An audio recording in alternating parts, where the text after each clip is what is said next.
Subscriber ഇങ്ങനത്തെ റിക്വസ്റ്റിൽ 10,000 വലിയ ചെലവ് കൊണ്ടുണ്ടോ? ചൈനയിൽ ആദ്യമായിട്ട് കോഴിക്കോടുകാരൻ ഒരു മലയാളി റെസ്റ്റോറന്റ് തുടങ്ങിയിരിക്കുന്നു. കടയുടെ പേര് നിങ്ങൾ വായിച്ചെടുക്കുമ്പോൾ ഇവിടേക്ക് എത്താനുള്ള ബുദ്ധിമുട്ട് ഞാൻ കാണിച്ചു തരാം. കോഴിയില്ലാത്തോട് ഞങ്ങളെ കൂക്കി ഇപ്പിക്ക് ചെയ്തു 2.5. എത്ര കിലോമീറ്റർ ഉണ്ട്?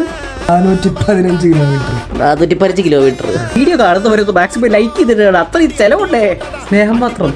ആദ്യത്തെ എക്സ്പെൻസ് വണ്ടി, അതിന് 1500, പെട്രോൾ ഒരു 3000, രണ്ടും കൂടി 4500. പോകുന്ന വഴിയിൽ നിർത്തി ആശ്രയസ്ഥലമാണെന്ന് വിചാരിച്ചപ്പോൾ വണ്ടിയുടെ ആസനം അത്തത്തിൽ കത്തിപ്പോയി. എന്തോ ചെയ്യുമെന്ന് പറഞ്ഞ് നോക്കണേ. വണ്ടിക്ക് പെട്രോൾ ആണെങ്കിൽ നമുക്ക് വേണ്ടത് ഒരു 50 രൂപയുടെ നൂഡിൽസ് ആയിരുന്നു. നൂഡിൽസ് നല്ല വരിവരിയായി കുത്തിക്കയറ്റിയതിന് ശേഷം നേരെ നമ്മൾ തിരിച്ചു പോകുന്നു. വണ്ടി എടുത്ത് നേരെ 3000 രൂപയുടെ അടുത്ത് ടോളും കൊടുത്ത് വിജിലംബിച്ച് ഗ്ലാസ് ഡോർ ഒക്കെ തുറന്ന് ഉള്ളിലേക്ക് കയറിയപ്പോൾ കാലിക്കറ്റിലൂന്ന് കണ്ടപ്പോൾ വല്ലാത്തൊരു മനസ്സിലാക്കി. ഇതാണ് അവരുടെ നമ്പർ. വേണമെങ്കിൽ ചൈനയിൽ വന്നിട്ട് നിങ്ങൾ കോൺടാക്ട് ചെയ്യുന്നതാണ്. ലൈറ്റ് ആയിട്ട് 5 പ്ലേറ്റ് ബീഫ്, 20 പൊറാട്ട, ഇങ്ങനെയൊക്കെ പാട് ഞങ്ങൾ ഓർഡർ ചെയ്യാൻ പറ്റുള്ളൂ. എന്തോ ചെയ്യുമെന്ന് പറഞ്ഞ് നോക്കണേ. ഞങ്ങൾ കുറച്ച് ചെറിയ അണ്ടാവുകളല്ലേ. കട ചൈനയിലാണെങ്കിലും വർക്ക് ചെയ്യുന്ന സ്റ്റാഫുകളൊക്കെ കോഴിക്കോട് കാര്യങ്ങളുള്ളതുകൊണ്ട് സത്യം പറഞ്ഞാൽ വേറെ ലെവൽ ടേസ്റ്റ് ഫുഡിനുമായിരുന്നു. മാത്രമല്ല 10-15 ഐറ്റംസ് ഓർഡർ ചെയ്തിട്ട് ആകെ 3700 രൂപയാണ്. അപ്പൊ സബ്സ്ക്രൈബർ പൊറോട്ടയും ബീഫിൽ എത്ര ചെലവായി എന്നറിയണ്ട. ഇപ്പൊ പറഞ്ഞുതരാം. സബ്സ്ക്രൈബർ 13,000 രൂപയുടെ ഒരു പൊറോട്ടയും ബീഫിന്റെയും വില. സദ്യയോട്ടെ പോട്ടെ.